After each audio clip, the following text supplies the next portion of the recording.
이재명, 김혜경 법인카드, 그걸 외에 1,000만 원어치 과일, 무슨 일제 상품, 소고기, 초밥, 제수용품, 칼자루를 쥐고 있다. 이창수 지검장은 윤석열 대통령이 검찰총장 때 그 대검의 대변인을 했습니다. 그래서 윤석열의 입, 이렇게 불렸죠. 윤석열의 입, 대변인을 했기 때문에 그때 추미애 법무부 장관과 윤석열 검찰총장이 전쟁을 치를 때도 계속 이 추미애에 대해서 이 논평을 하고 반박을 하는 그런 성명 같은 것을 발표를 했던 인물이죠. 윤석열의 입이 지금은 서울중앙지검장이 돼서 문재인, 이재명 조국에 대한 수사 법대로 진행하기 시작을 했다. 그래서 제가 사법적 처벌이 기다리고 있다, 이 말씀 드렸는데, 자, 어떻게 보면은 서울중앙지검장 이창수의 역할보다 수원지검장, 신임 수원지검장 김유철 검사장이 이재명에게는 저승사자가 될 수가 있습니다. 왜 그러냐면은 수원지검에는 이재명과 관련한 아주 엄중한 사건들이 있죠. 가장 이재명 입장에서는 가장 뜨거운 것이 대북송금 사건. 한 차례 영장을 신청을 했다가 기각이 됐죠. 유창훈이 기각시켰죠. 그것을 아직 그대로 가지고 있습니다. 기소도 하지 않았습니다.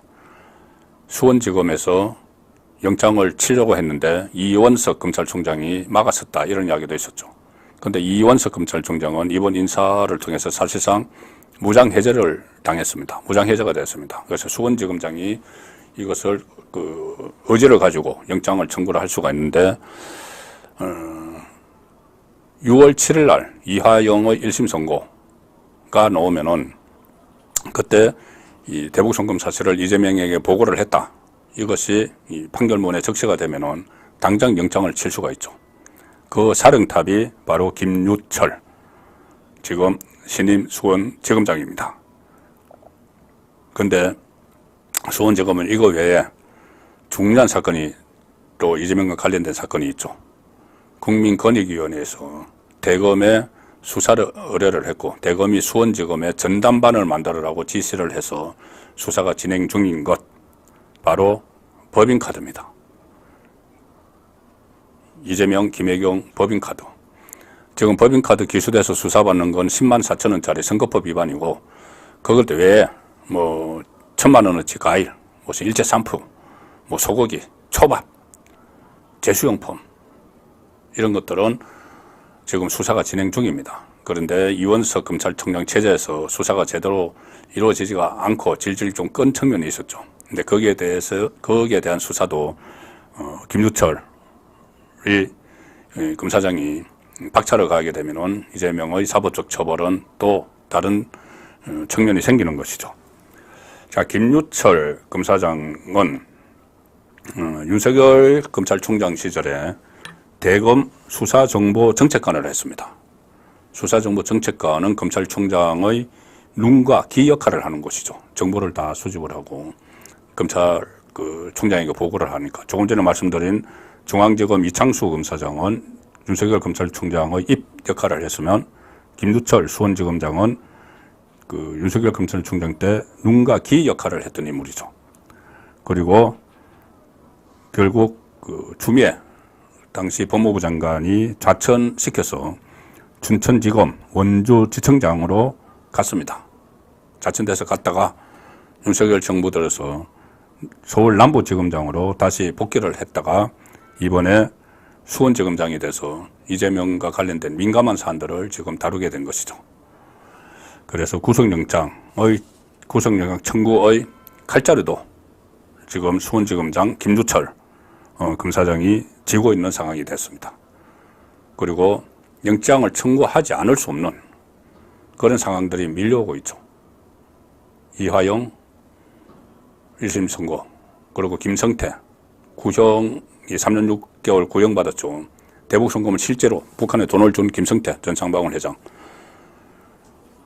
그젠가 이게 구형을 받았는데 이 또 1심 선고가 7월 달에 나옵니다.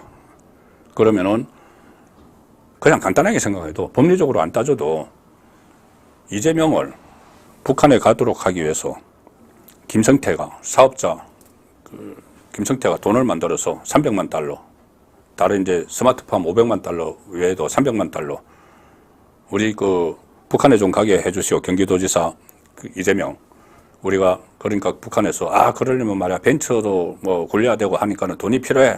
그래서 300만 달러 보냈다. 그리고 이제 300만 달러 보내도록 중간에서 막 작업한 사람이 평화부지사였던 이화영이다. 이화영은 지금 구형 15년 받았죠.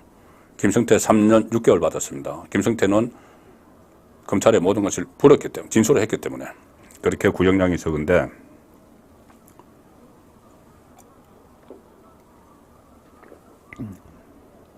어쨌든 이런 상황에서 이 두 사람이 1심에서 실형을 선고받게 되겠죠.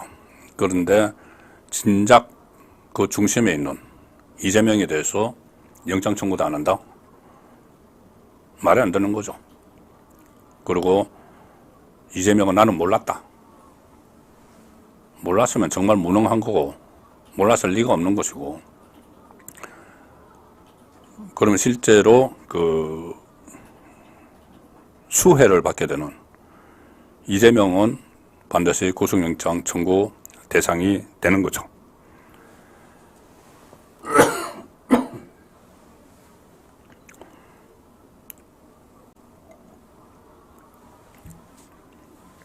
그래서 칼자루를 김유철 수원지검장이 쥐고 있다. 그렇게 볼 수가 있습니다. 제가 3명의 검사장이라고 했는데 또 한 명의 검사장은 전주지검장으로 갔습니다. 전주지검장. 누구냐? 박영진 검사장인데 이 대검의 범죄정보기획관으로 있다가 이 전주지검장으로 갔습니다. 채널A 사건을 수사를 했고 윤석열 검찰총장 시절에 박영진 검사장도 대검 형사 1과장을 했습니다. 그리고 이 윤석열 총장의 징계에 그때 반대를 해서 이 반대하는 성명에 동참을 했던 그런 검사죠.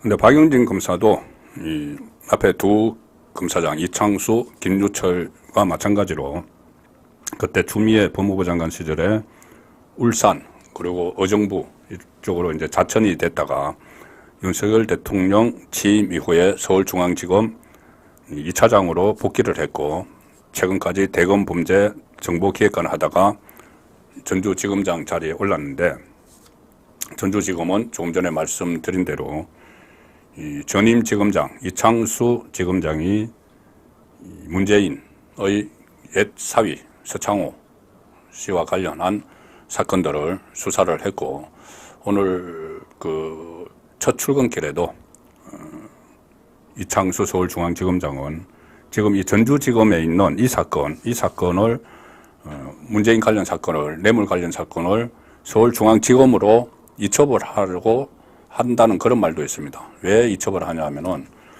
이게 지금 전주지검에서 처음에 그 이상직의 그 사업체가 그 전주 쪽에 있기 때문에 이제 전주지검에서 수사를 했는데 이게 원래 이 옛 사위와 관련해서 이루어진 일들은 서울에서 이루어졌죠. 청와대에 있던 시절에 뭐 청와대에서 중진공 자리도 주고 막 했기 때문에 청와대의 인사수석이나 인사혁신처장 이런 사람들이 소환이 됐습니다. 그래서 이 사건이 서울에서 일어났기 때문에 청와대를 중심으로 서울중앙지검으로 이첩을 한다. 그렇게 되면은 지금 그 이창수 서울중앙지검장이 계속 수사를 지휘를 하게 되는 거죠. 그런데 문제는 그렇게 하려면은 검찰총장이 사인을 해야 되는데 이원석 검찰총장은 지금 이 사건, 이 전주지검에서 하던 문재인 관련 사건을 가로막고 있었다. 이런 말들이 있죠. 더 이상 진행이 안 되도록 그렇다면은 이원석 검찰총장이 그것을 허가를 하지 않겠죠. 사건을 서울중앙지검에 있는 것을 서울중앙지검으로 옮겨서 이창수 지검장이 계속 수사를 하도록 하는 그걸 허락을 하지 않겠죠. 그래서 이것이 이제 어떻게 될지 모르는 문제인데 어쨌든 간에 지금 이창수 서울중앙지검장, 김유철 수원지검장, 박영진 전주지검장의 등장으로 인해서 이재명은 상당히 사법 적으로 처벌이 불가피해지는 그런 상황으로 가고 있다. 이렇게 정리를 할 수가 있겠습니다. 그렇게 되면은 이재명 그리고 조국도 마찬가지 신세입니다.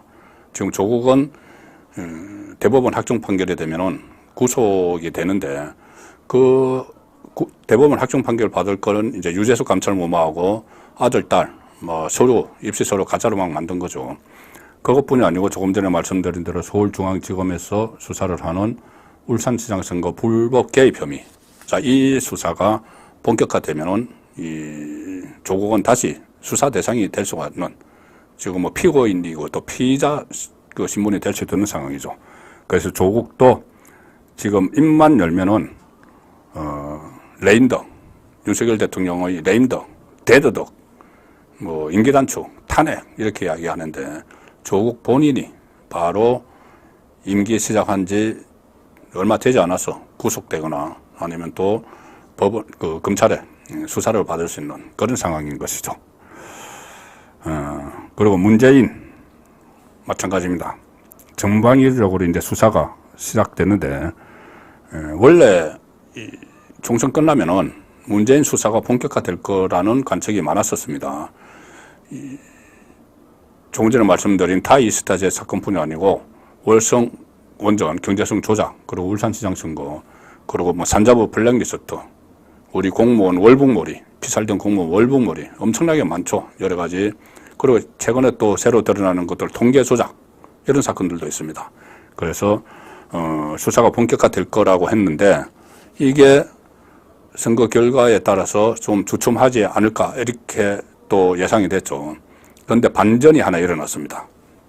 최근에 윤건영 문재인 정부 청와대에서 국정상황실장을 했죠. 윤건영이 이번에 당선됐는데 윤건영이 지금 민주당의 당선인들 중에서 친문으로 분류되는 사람들이 아직 27명이 있다고 합니다. 그때 그러니까 고민정 이런 사람들이죠. 진성준 그때 문재인 청와대에서 근무했던 사람들이 19명이 당선됐는데 그 중에서 한 몇 명 살아남았고 또 문재인 때 장관을 했던 사람이나 어쨌든 친문으로 분류되는 사람들이 27명이 다시 당선됐는데 이 당선인들을 쭉 이끌고 국회에서 기자회견을 열었습니다. 갑자기 기자회견을 열어서 뭐라고 주장을 했나 하면은 서창호 씨, 전주지검이 문재인 옛사위 서창호 씨에 대해서 너무 강압 수사를 하고 있다. 서창호 씨의 노모, 모친을 막 찾아가고 주변 친척들을 괴롭힌다. 이런 식으로 기자회견을 열었습니다. 여기에 대해서 이제 전주지검 입장은 아니 서창호 문다혜 씨가 태국으로 이주할 때 환전 문제나 돈을 바꾸는 문제나 이런저런 검증 관계가 있어서 참고인으로 불렀는데 오지 않아서 출장 조사를 가도 되느냐고 물어본 거다. 이렇게 하는데 어쨌든 그걸 가지고 27명의 국회의원 당선인들이 국회에서 기자회견을 열었습니다. 서창호 괴롭히지 마라. 그런데 서창호는 지금 문재인의 사위가 아니죠. 옛 사위죠. 문다혜 씨와 이혼한 어떻게 보면 관계가 없는 사람인데 왜 친문 국회의원들이 서창호 괴롭히지 마라 기자회견을 했을까요? 뻔하죠. 그 다음에는 문재인이 수사를 받기 때문입니다. 그래서 이게 문재인의 뇌물 사건이 되기 때문에 민주당의 친문 의원들이 나서서 방어막을 치는 그 일도 예사롭지 않게 볼 수가 있습니다. 이 사람들이 어떤 정보를 가지고 뭘 이제 이 수사가 진전이 될 걸로 예상을 하고 이렇게 정치적으로 이 호위무사 역할을 자처를 했을까, 자임을 했을까, 그 부분도 앞으로 주의 깊게 살펴볼 수 있는 관전 포인트 중에 하나입니다. 어쨌든 지금 총선 이후에 이 기세등등하게 마치 사법적으로 면죄부를 다 받은 것처럼 행동하고 있는 이재명은 오늘 국회의장 후보 투표 결과 정치적으로 실각 단계로 접어들었다. 사실 민주당 의원들도 다 전부 다 한가닥 하던 사람들인데 지금까지는 이재명이 공천권을 가지고 있으니 어쩔 수 없이 하자는 대로 거수기 역할을 했지만 이제부터 다릅니다. 이재명 손절당할 겁니다. 그리고 그건 정치적 실각이고 사법적 처벌도 지금 잠시 주춤했지만 이번에 검찰 인사가 새로 진용이 새로 개편이 되면서 사법적 처벌도 눈앞에 다가오고 있다. 특히 영장 청구는 곧 현실화됩니다. 이런 것들이 비정상이 정상하죠. 무슨 정치적으로 윤석열 정부가 코너에 몰리니까 이거를 꺼내들었다 이렇게 보는 것보다는 그동안 하지 못했던 가령 이원석 검찰총장이 2년 동안 이게 기폭제가 된 겁니다. 2년 동안 본인이 임기 2년 동안 하라는 건 안 하고, 그러니까 이재명, 문재인 수사를 하라는데 오히려 그 수사를 막아서는 그런 역할을 하다가 임기가 4개월 남겨놓고 갑자기 김건희 수사 이렇게 하니까 이게 촉발이 된 겁니다. 그러니까 오늘 보면 언론들이 많은 좌파 매체들은 김건희 수사 방어용이다 이렇게만 이야기하는데 가령 오늘 동아일보 같은 경우를 보면은 아니 이것은 김건희 그렇게도 볼 수 있지만 왜 제대로 여태까지 일을 안 했느냐 이재명 문재인에 대해서 그 측면도 있다. 그렇게 일부 언론들이 정확한 맥을 짚기 시작을 했기 때문에 앞으로 이 검찰 수사가 제대로 진행되지 않을 수 없는 그런 상황으로 가고 있다는 말씀을 드리겠습니다.